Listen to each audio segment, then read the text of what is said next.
mag riwruoge mag okinde pacho ka Law Society of Kenya kaachiel gi apisa mag obila ondhiyo ji 5 e boma ma Bungoma ma osebedo ka wuondore ni gin okinde kendo mayo jopiny.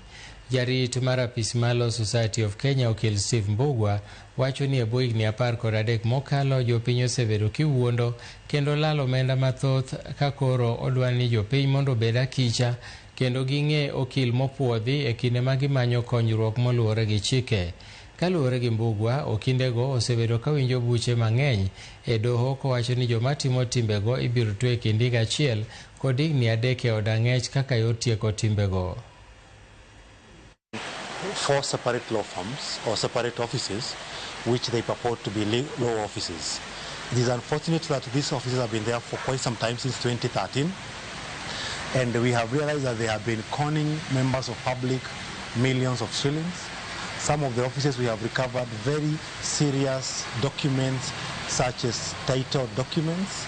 We have retrieved file cases which matters are pending in court, with a clear indication that these masqueraders have also been appearing in court, especially the virtual court sessions, pretending to be lawyers and in capacity to provide legal services.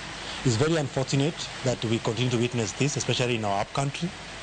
The Law Society of Kenya has made it a permanent resolute to weed out all masqueraders out of this profession and to safeguard the public interest under pursuant to Section 4 of the LSK Act, which mandates us to weed out and protect this place of practice.